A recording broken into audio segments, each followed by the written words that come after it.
കൈവെള്ളയിലും മാണിക്കിയിരിക്കുമ്പോ നിങ്ങൾ എന്തിനാ കാക്കപ്പൊന്ന് തടി പോകുന്നേ?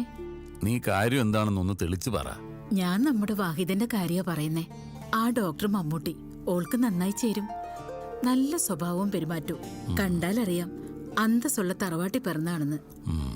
ഇങ്ങക്കൊന്ന് സംസാരിച്ചൂടെ? ഞാൻ 100 വട്ടം ആലോചിച്ചതാ. പക്ഷേ വാഹിദ സമ്മതിച്ചില്ലെങ്കിലോ എന്നൊരു പേടി. ഡോക്ടറെ കെട്ടിയോളം മരിച്ചു എന്നല്ലേ പറഞ്ഞത്? പിന്നെന്താ കുഴപ്പം? എന്നാലും വാഹിദയുടെ മനസ്സ് ആദ്യം അറിയേണ്ടത്. ഉപ്പാനെ കൊണ്ട് വാഹിദയോടൊന്ന് സംസാരിപ്പിച്ചാലോ? മമ്മൂട്ടി ഇഷ്ടമാണോന്ന്?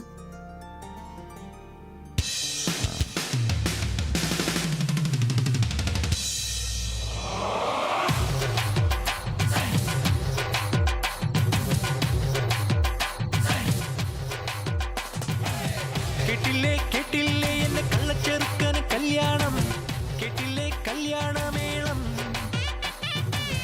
കണ്ടില്ലേ കണ്ടില്ലേ എന്റെ ഏട്ടനൊരുക്കിയ സമ്മാനം, കനവിൽ കണ്ടൊരു താരം.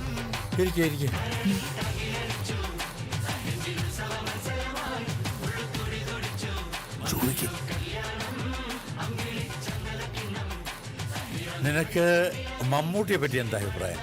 നല്ല അഭിപ്രായ വല്യപ്പ.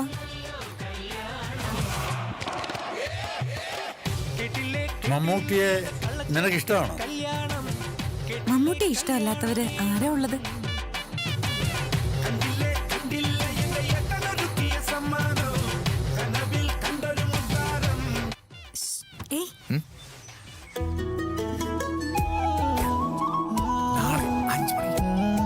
ഇനിയാണ് നിന്റെ ബുദ്ധി ഉണരേണ്ടത്.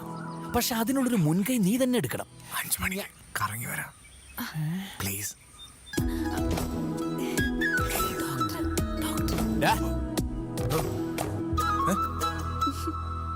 ഞാനിത് ആരോടാ പറഞ്ഞോണ്ടിരിക്കുന്നത്? ഡോക്ടർ എന്താ പറഞ്ഞേ? ഓ നീ ചൊന്നേ. അതെ, 1 മാസത്തിനുള്ളിൽ ഞാനും കുടുംബം അങ്ങ് പോവും. കൊച്ചിന് സ്കൂൾ തുറക്കാൻ സമയമായെന്ന് പറയാ. ആരാ വരുന്നത്? ഇയാളെന്ന് ഞാൻ രണ്ടുപേരുണ്ടല്ലോ. എനിക്ക് എന്താ ഇവിടെ കാര്യം? വാഹിദയുടെ കല്യാണക്കാരൻ തന്നെ ഒരു ബെസ്റ്റ് കേസ് വന്ന് പെട്ടിട്ടുണ്ട്. ചെക്കനും കൂട്ടും പെട്ടെന്ന് വാഹിദ ഇനി കെട്ടുന്നില്ല. താൻ പോ.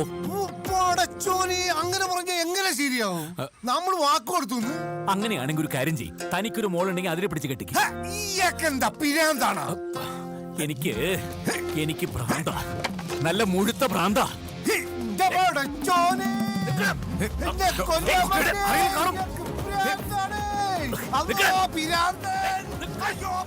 വാഹിദയ്ക്ക് കല്യാണാലോചനയുമായിട്ട് തന്നെ ഈ വീടിന്റെ പരിസരത്ത് കണ്ട എന്റെ കാലി എന്തെല്ലാം ഓടിക്കും. ഇയാള് നിന്നെ കുഞ്ഞാലിയെ ഓടിക്കണേ? ഹലോ, അത് വാഹിദക്ക് ഇനി കല്യാണം ആലോചിക്കണ്ട. വാഹിദ മറ്റൊരു കിട്ടുന്നത് ഡോക്ടർക്ക് ഇഷ്ടമല്ല. അതെന്താ? അതും ഡോക്ടർക്ക് വാഹിദ ഇഷ്ടമാണ്.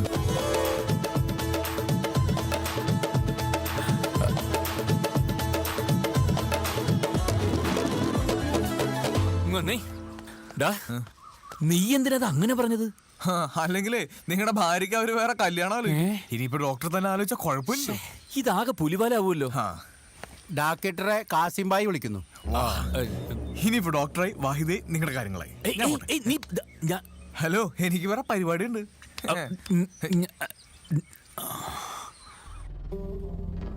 ഞാനീ കേട്ടത് സത്യമാണോ? തനിക്ക് വാഹിദാനെ ഇഷ്ടമാണോ? അത് പിന്നെ ഞാന് തന്നോട് ഈ കാര്യം സംസാരിക്കാൻ ഒരു 100 വട്ടം ആലോചിച്ചതാ ഞാൻ. ഭാര്യ മരിച്ച താൻ ഇനി മറ്റൊരു വിവാഹത്തിന് തയ്യാറായില്ലെങ്കിലോ? അതുമല്ല, എൻ്റെ മോളെക്കുറിച്ച് എല്ലാം അറിയാവുന്ന തനിക്ക് അവളെ ഇഷ്ടപ്പെട്ടില്ലെങ്കിലോ എന്നൊക്കെ ഭയന്നു ഞാൻ. പിന്നെ എൻ്റെ അഭ്യർത്ഥന താൻ നിരസിച്ചാൽ എനിക്കത് സഹിക്കാനും പറ്റില്ല. ഇന്നലെ വരെ താൻ എന്നെ ചികിത്സിച്ചിരുന്ന എൻ്റെ ഡോക്ടറായിരുന്നു. ഇന്നു മുതൽ താൻ എൻ്റെ മരുമകനാ, അല്ല സ്വന്തം മോനാ.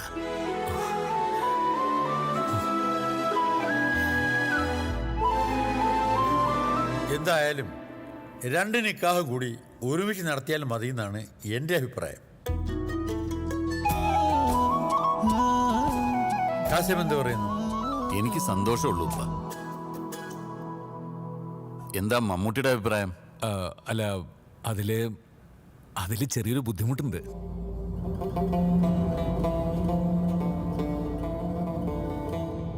പിന്നെ എൻ്റെ ബാപ്പ ലണ്ടനിലാണ്. അവിടെ നിന്ന് ഇങ്ങോട്ട് എത്താനായിട്ടൊരു 5-6 മാസത്തെ താമസമുണ്ടേ. അതുവരെ ദാ ബാപ്പ തന്നെ ലൈനിലുണ്ട്. ഒന്ന് ഹലോ, അസ്സലാമു അലൈക്കും. ഞാൻ കാസിമാണ്, വാഹിദയുടെ ബാപ്പ.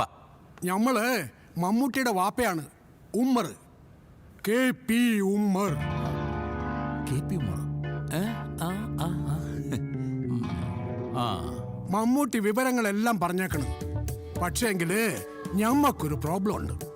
ഞമ്മള് കിഡ്നിയുടെ ഓപ്പറേഷന് വേണ്ടി വെയിറ്റ് ചെയ്യാണ്. യാത്ര ചെയ്യാൻ പറ്റൂല.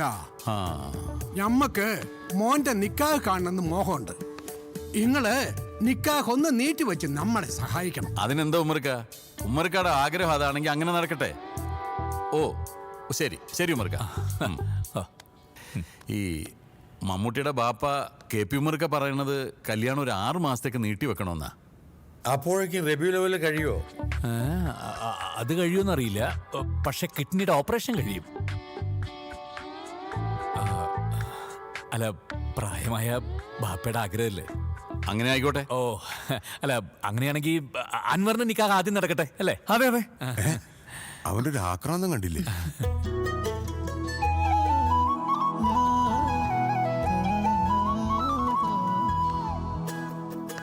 ഇപ്പൊ നീയാണ് എന്റെ മൂത്ത മരുമകൻ. ഇനി കാര്യങ്ങളൊക്കെ നിനക്ക് തീരുമാനിക്കാം. ഇതെന്താടോ ഇങ്ങനെ നോക്കുന്നത്? ഞാൻ അത്രയ്ക്ക് ക്രൂരനൊന്നുമല്ല, വെറും പാവാ. സ്നേഹിച്ച ഹൃദയം പറിച്ചു കൊടുക്കും. പക്ഷെ വിശ്വാസവഞ്ചന, അത് മാത്രമേ ഞാൻ പൊറുക്കാത്തതായിട്ടുള്ളൂ.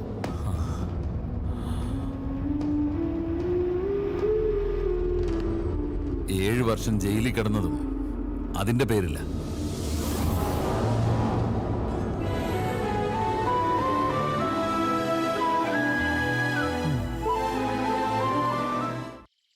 ഹലോ അച്ഛാ, എങ്ങനെ ഉണ്ടായിരുന്നടാ എന്റെ പെർഫോമൻസ്? പെർഫോമൻസ് ഒക്കെ കൊള്ളായിരുന്നു. പക്ഷേ KP ഉമ്മർ എന്ന് പറഞ്ഞത് ലേശം കൂടുതലായില്ലേ? എടാ, വെറും ഉമ്മറിനൊരു പവർ ഇല്ല. KP ഉമ്മറിനൊരു പവറും കമാൻഡിങ്ങും ഒക്കെ ഉണ്ട്. ശരി ശരി. പിന്നെ നീ അൻവറിന്റെ കല്യാണം കഴിഞ്ഞാൽ ഉടനെ പുറപ്പെടണം. പേഷ്യൻസ് വളരെ കൂടുതലാ. എന്റെ ആരോഗ്യത്തിന് താങ്ങാവുന്നതിലും അപ്പുറം. അറിയാച്ചാ, പക്ഷേ എന്റെ ഇവിടുത്തെ സാഹചര്യം ഞാനത് മനസ്സിലാക്കുന്നടാ. ആട്ടെ, മോനെന്തി? അവൻ ഇവിടെ തന്നെ ഉണ്ട്. ഒരു മിനിറ്റ്, ഞാൻ കൊടുക്കാം. മോനെ, മുത്തച്ഛനാ. ഹലോ മുത്തച്ഛ, ഞാനിപ്പോ അച്ഛനെ ബാപ്പാന്നാ വിളിക്കണേ. മുത്തച്ഛൻ എന്താ വിളിക്കും? മോൻ ഇഷ്ടമുള്ളത് വിളിച്ചോ. ഉപ്പാപ്പാന്നോ മുത്തശ്ശാന്നോ എന്തു വേണേലും വിളി. KP ഉമ്മറിന് സുഖാണോ?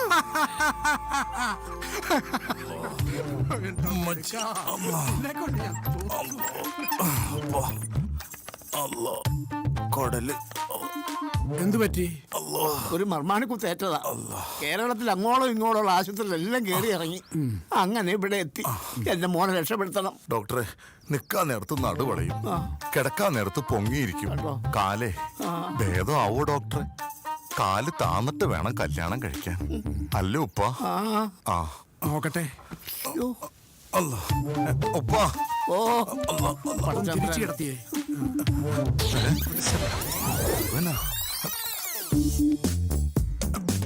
വൈദ്യരെ, ഇതാരാ? അതോ? അത് ഞാൻ തന്നെ. അതല്ല, ആ ചേർന്ന് നിൽക്കണ ആള്. ഞാനല്ലേ ചേർന്ന് നിൽക്കുന്നേ? ഇതിപ്പോ എങ്ങനെ മനസ്സിലാക്കും? അത് മനസ്സിലായി, വൈദ്യരുടെ കൂടെ നിൽക്കണ മറ്റേ ആള്. ഓ അതോ? അതെന്റെ മകൻ ഡോക്ടർ മാധവൻകുട്ടി. ഓ, മകൻ മാധവൻകുട്ടി. അയാളിപ്പോ എവിടെയാ? വിദേശ ടൂറില്ല, നേരെ കിടക്കും.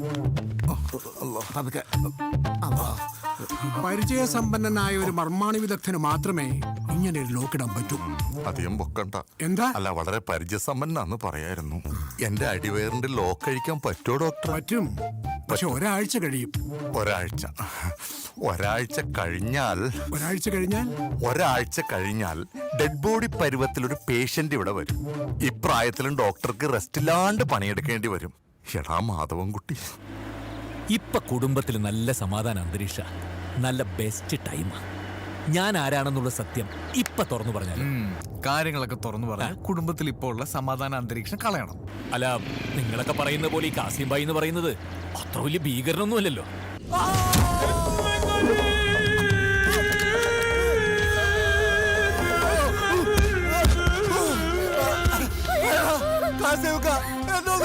ഞാൻ പറഞ്ഞവനെ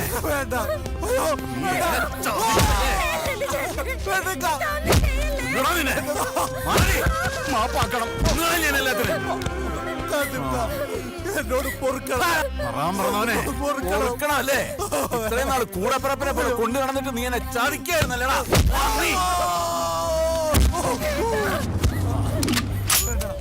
അന്യജാതിപ്പെട്ട ഒരു പെണ്ണിനെ ഇസ്ലാമാണെന്നും പറഞ്ഞ് ഈ കുടുംബത്ത് കൊണ്ടൊന്ന് താമസിപ്പിക്കാൻ നിനക്ക് എങ്ങനെ ധൈര്യം വന്നടാ?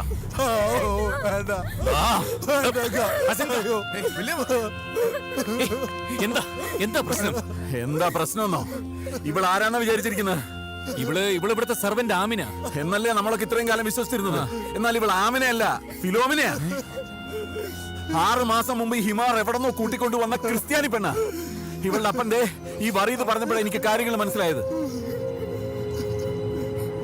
എനിക്കെതിരെ വിശ്വാസവഞ്ചന കാണിച്ച ഇവനെ ഞാൻ